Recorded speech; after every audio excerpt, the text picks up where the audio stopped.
Sangão e Jaguaruna, municípios mais afetados pelas chuvas que caíram na região, ainda contabilizam prejuízos. Aumento no preço da carne assusta consumidor brasileiro. Cresce o mercado dos cosméticos no país. São Paulo se preocupa com a possibilidade de perder a etapa do circuito de Fórmula 1. E tudo sobre o Tigre. E hoje trabalhou forte no Centro de Treinamentos Antenor Angeloni. As notícias de Criciúma e do sul de Santa Catarina você confere a partir de agora. No ar pela TV Primavera, Informe Região.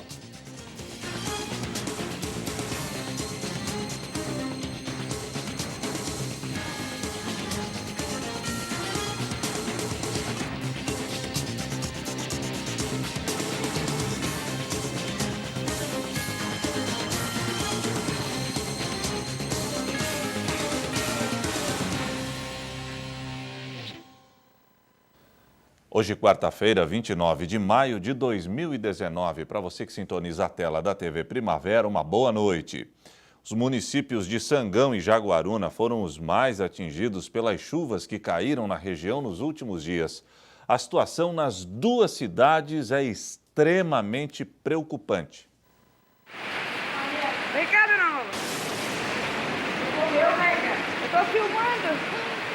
Eu não sei se eu vou conseguir filmar. Tarde de sexta-feira, a chuva ficou ainda mais intensa. Bastaram alguns minutos para o nível dos rios subir e a água invadiu as casas. A dona Maria teve a sorte de não estar por perto quando a enxurrada atingiu Sangão. Não, nós estávamos na praia, daí ligaram que aqui estava enchendo, daí só que depois não deu mais comunicação, a gente só ficou pedindo a Deus a misericórdia, que Deus guardasse todo mundo aqui e abençoasse, que eu não podia fazer nada, mas o Senhor podia guardar todo mundo aqui do Sangão, né? Na casa da Luzia, a água não alcançou, mas ela estava trabalhando em outra casa que foi tomada pela água. Eu fui fazer um servicinho aqui embaixo, na casa de uma colega minha, e de repente começou a chover, começou a entrar água para dentro de casa, depois ela chegou, daí quando a gente viu, foi enchendo, assim, ela foi levantando as coisas, a gente achou que não ia encher tanto assim, né? Mas foi enchendo aos poucos, que a gente começou, no fim eu comecei a chorar, fiquei desesperada e a gente tentou pular a janela, eu pulei uma janela para sair, mas a água estava muito funda e a força da água estava muito forte, entrei para dentro de casa de volta, subi para cima da cama e de repente escutemos o vizinho pela janela dos fundos chamando a gente para socorrer a gente. Daí ele tirou nós pela janela. E não foram só elas que tiveram suas casas atingidas pela chuva. Em todo o município, todos os bairros tiveram famílias atingidas. Centenas de casas registraram alagamentos ou deslizamentos, sem falar na infraestrutura. Segundo a Defesa Civil, mais de 40 ruas foram prejudicadas. Posso te dizer que toda a cidade foi atingida, tá? Uma com mais intensidade, outra não. Toda a cidade teve pontos de alagamentos, onde a gente não teve pontos de alagamentos, mas a gente teve pontos de erosão, deslocamento de rocha, deslocamento de massa. Nós temos residências interditadas nesse sentido. A Prefeitura decretou situação de emergência no início da semana. O município hoje está com decreto, de situação de emergência nível 2. Nós estamos ainda computando esses prejuízos, todas as secretarias, todos os órgãos, para fazer a verificação exata de qual é o tamanho e volume do prejuízo econômico e estrutural do município. Quase uma semana depois da enxurrada, o município ainda tem muito trabalho pela frente. Um dos problemas, por exemplo, é a falta de água na cidade. A SAMAI está trabalhando desde o dia que aconteceu o evento intensamente para repor essa água, né? Alguns bairros voltaram a ter água no sábado, né? Que foram poucos bairros, mas tiveram, né? Foi mais fácil de resolver.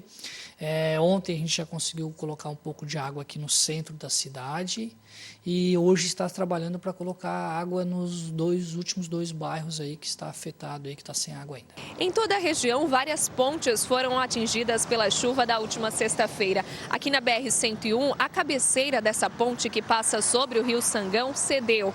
Obras emergenciais foram realizadas por aqui e só na manhã dessa quarta-feira que a estrutura foi totalmente liberada.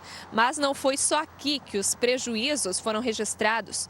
muitas pontes na região foram atingidas.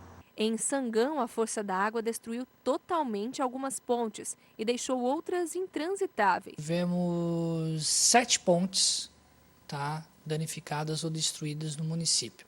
Dessas 7 pontes, a gente conseguiu recuperar já no sábado para domingo 100%, recompomos a cabeceira da ponte e já tem tráfego, inclusive pesados de veículos nessa área.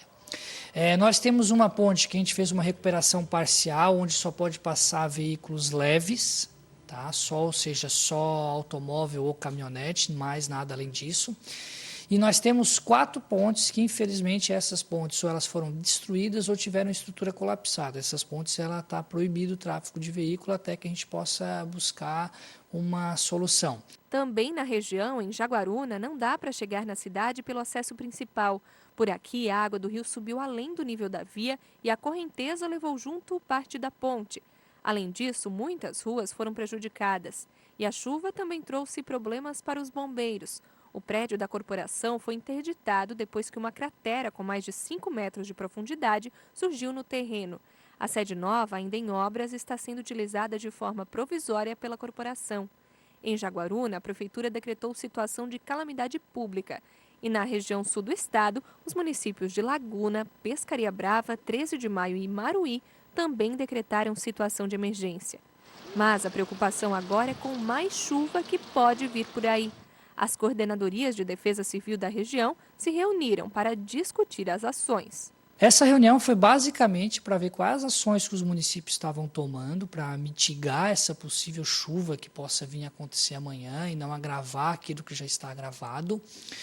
E verificar também, junto aos órgãos de EPAGRE e tal, o andamento, o volume de chuva, o acompanhamento disso e juntar esses órgãos para que um possível evento possa acontecer nos próximos dias. A gente está mais afinado com esses órgãos para a gente ter uma melhor resposta para a comunidade. Muita gente já percebeu que o preço da carne bovina vem subindo nas últimas semanas. Um dos principais motivos seria o aumento das exportações. A reportagem é da jornalista Débora Alves. Do total de 15 cortes bovinos pesquisados, 9 registraram aumento no período de janeiro a abril deste ano. O filé mignon liderou a alta, 10,62%, seguido da ponta de peito, 9,56%, e costela ripa, 8,79% de aumento. As proteínas, que normalmente substituem a carne, também tiveram aumento. O ovo, 12%, e o frango, 7,87%. Poderia substituir a carne pelo ovo, mas não tem escapatória. Então, eu penso que até a carne de frango aumentou por conta do aumento da carne bovina. Então, como a carne bovina está muito cara, o pessoal migra para frango e aí aumenta o preço do frango também. Entre as explicações para o aumento no preço da carne estão o crescimento das exportações e o reajuste médio de 10% no preço da arroba do boi, índice contestado por este pecuarista. Hoje eu vendi novilha a 134, no mês passado vendi novilha a 135 arroba, então não sei de onde está vindo esse aumento, não. Nós estamos com o mesmo preço mais ou menos de 4, 5 anos atrás. O aumento médio de 6,33% pode estar relacionado ao crescimento nas vendas de carne in natura e processada para outros países. Em abril deste ano, as exportações foram 56% maiores do que no mesmo período do ano passado. Sobre o aumento nas exportações, o pecuarista até concorda, mas o lucro, segundo ele, não é repassado para os produtores. Fica no meio do caminho, né? Fica no frigorífico exportador, né? Não é repassado para a gente, que somos produtores. Eles trabalham em cima do mercado, do preço de mercado interno e não do preço de exportação. Dona Maria de Lourdes ainda não percebeu a diferença nos preços da carne. Geralmente eu compro, deixo no congelador, tal, às vezes uma semana ou mais. Então, da semana passada para cá, na carne, realmente eu não vi. A seguir, governo de Santa Catarina abre concurso para agentes penitenciários.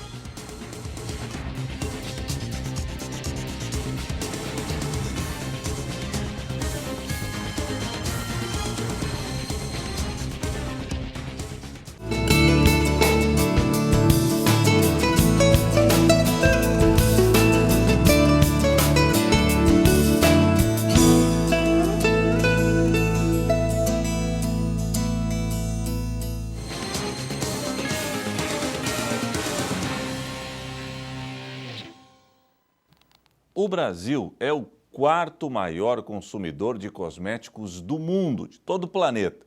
E o setor que cresceu mais do que o PIB, o Produto Interno Bruto, no ano passado, continua investindo em inovações. Uma das novas apostas da indústria são produtos com ingredientes veganos e que não poluem o meio ambiente. Se tem um mercado que sempre se destaca no Brasil, é o de cosméticos. Tanto que o crescimento é maior que o do PIB nacional. Enquanto a economia do Brasil cresceu 1,1% em 2018, o mercado da beleza chegou em 4,1% e movimentou quase 50 bilhões de reais.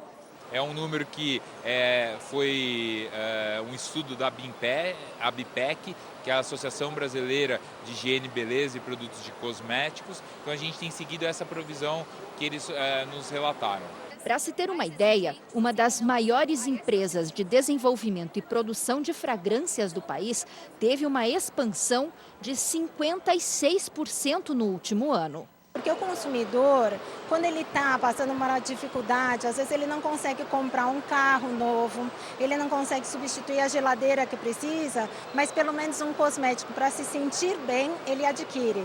Então, um perfume para se sentir melhor, um shampoo que vai deixar uma fragrância, um residual de fragrância no meu cabelo. Mesmo com todos esses ganhos, o mercado ainda tem espaço para inovações, que vem conquistando os consumidores. Uma delas são os cosméticos com ingredientes naturais.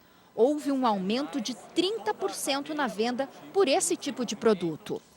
A indústria de cosmético está apostando em cheio nesse tipo de produto aqui, olha. Os amigos da natureza, como shampoo e condicionador veganos, que não tem nenhuma composição animal e que são biodegradáveis, que não prejudicam o meio ambiente. E os extratos naturais não estão apenas no tratamento para os cabelos.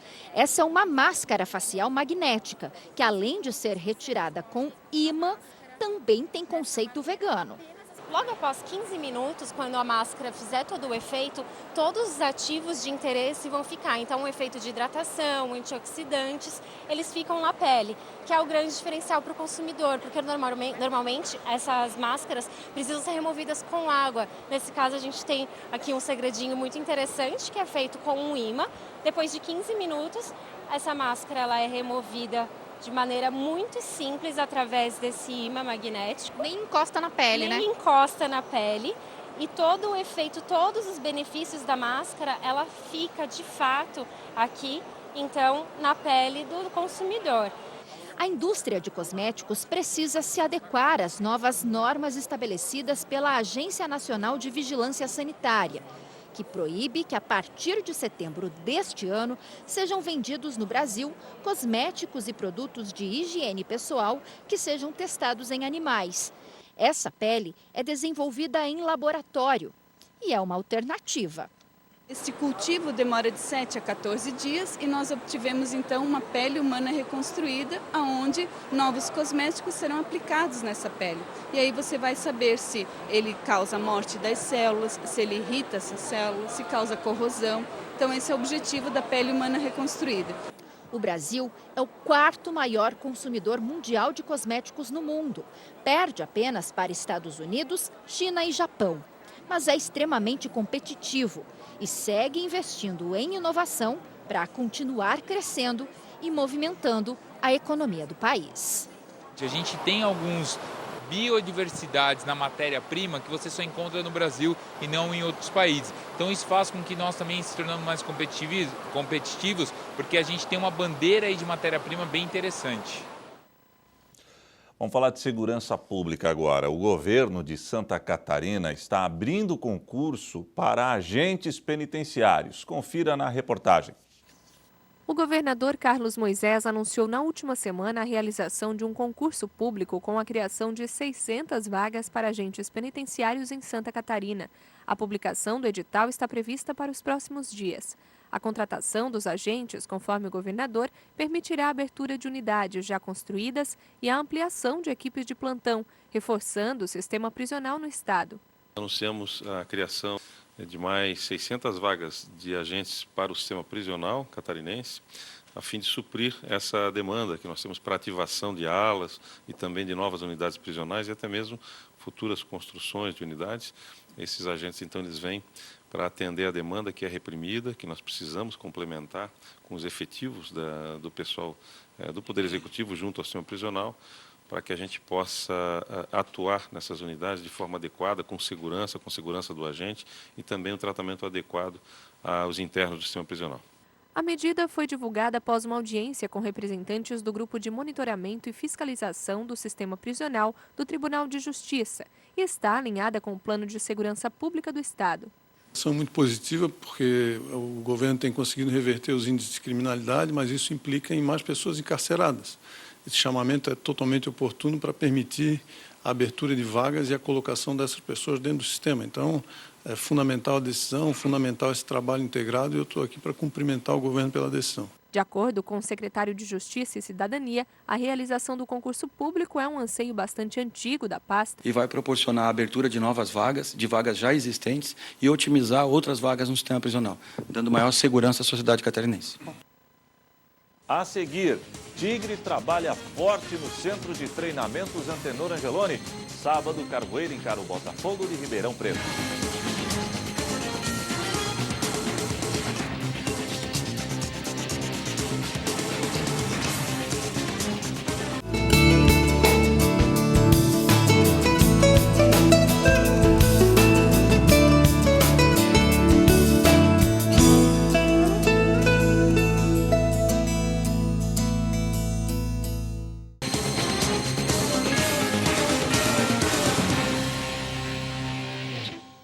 Agora o esporte. Comerciantes, taxistas e até o setor hoteleiro estão fazendo as contas sobre quanto vão perder com a transferência do Grande Prêmio Brasil de Fórmula 1 para o Rio de Janeiro. A decisão anunciada pelo presidente Jair Bolsonaro deverá custar muito caro ao estado de São Paulo. O Grande Prêmio do Brasil de Fórmula 1 só acontece em novembro. Será a penúltima prova da temporada. Mas o seu Nelson já está a postos no grid de largada. A corrida dele será por passageiros. Ele trabalha há 30 anos em um ponto de táxi próximo ao Autódromo de Interlagos, na zona sul de São Paulo. E nos dias de competição, os lucros dele aumentam em até 30%. Então, em época de corrida, o senhor corre mais que os pilotos? Não, vou tentar acompanhar eles, mas não dá não. Mas a possibilidade de São Paulo deixar de sediar a prova em 2021 já tem preocupado o seu Nelson e muita gente que trabalha no entorno do autódromo. Vai prejudicar muita gente. Além dos taxistas, outro pessoal que prejudica muito, né? Há 30 anos, o GP Brasil de Fórmula 1 é realizado na capital paulista. O presidente Jair Bolsonaro declarou que a partir de 2021, quando acaba o contrato, a prova deve ir para o Rio de Janeiro. O novo autódromo será construído em Deodoro, com recursos da iniciativa privada para substituir Interlagos. São Paulo, como havia participação pública, uma dívida enorme, tornou-se inviável a permanência da Fórmula 1 lá. Então vieram para o Rio de Janeiro. Essa é a famosa curva do S do Senna. Além dos carros que passam por aqui, a Fórmula 1 também acelera a economia da cidade. A estimativa é que no ano passado a corrida trouxe para os cofres de São Paulo 334 milhões de reais, superando outros eventos importantes, como por exemplo o Carnaval e também o Réveillon. No entorno, tem muitas famílias ali empreendedoras que esperam justamente por esse grande evento, né? Vamos pensar ali, são 10 milhões de empregos, 10 mil empregos, na verdade, gerados de tanto empregos diretos quanto empregos indiretos. Então, quer dizer, é muita coisa, é muita perda para a gente. A rede hoteleira deve ser uma das mais prejudicadas caso ocorra a mudança de local da prova. Em períodos normais, a ocupação dos hotéis em São Paulo é em média de 57%. No fim de semana da Fórmula 1, esse índice salta para 91%. O comércio também deve sentir os impactos. O presidente do Sindicato dos Comerciários de São Paulo ressaltou a importância do evento no calendário econômico da cidade. Tanto as pessoas brasileiras que vêm para o evento, como aqueles que vêm fora do país, eles consomem bem. Então, com certeza absoluta, a área de comércio e serviços será muito prejudicada. O setor de eventos e entretenimento é outro que pode retrair. Esse músico afirma que no período de Fórmula 1, os convites para apresentações aumentam bastante para os turistas estrangeiros. Perde bastante. Não vou mentir, eu que sou fã de Fórmula 1, é muito triste, né, para a questão dos fãs e também para empreendedores, pessoas que vivem disso. Então, cara, vai ser muito ruim. E até alguns pilotos defendem Interlagos. Gabriel Casagrande e Marcel Coletta correm na categoria Stock Car. Eles já disputaram diversas provas no Autódromo Paulista e garantem que a estrutura do local favorece tanto o público quanto os competidores. É um autódromo espetacular, é o único padrão FIA que a gente tem aqui no Brasil para receber a Fórmula 1. É uma pista bem técnica, bem difícil. Uma pista que ela tem retas muito grandes, curvas de alta e curvas de baixa. Isso dá para a gente uma possibilidade de mexer mais no carro e de ter mais ultrapassagens na corrida. Então é uma pista muito técnica e que sempre dá um show muito legal para o público pelo fato de ter bastante ultrapassagens. Para os pilotos, além da importância econômica, há um outro detalhe que não tem preço: a história de Interlagos. Estar em um local onde já correram nomes como Emerson Fittipaldi, Nelson Piquet e principalmente Ayrton Senna.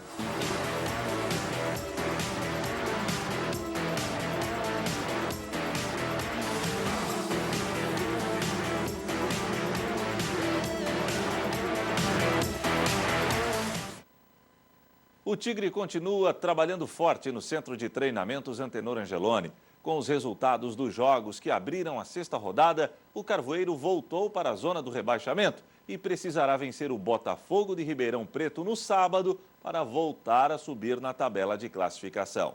2 jogos abriram a sexta rodada da Série B. E os resultados não colaboraram com o Tigre, que momentaneamente voltou para a zona do rebaixamento. Sim, infelizmente os 2 resultados de ontem acabaram interferindo na nossa posição na tabela, mas a gente tem um jogo no sábado, a gente tem a chance de sair ali de baixo, então a gente tem que se apegar a esse jogo de sábado para a gente possa dar um salto na tabela no sábado. E para dar esse salto na tabela, o Tricolor tem pela frente só o líder da competição, o Botafogo de Ribeirão Preto.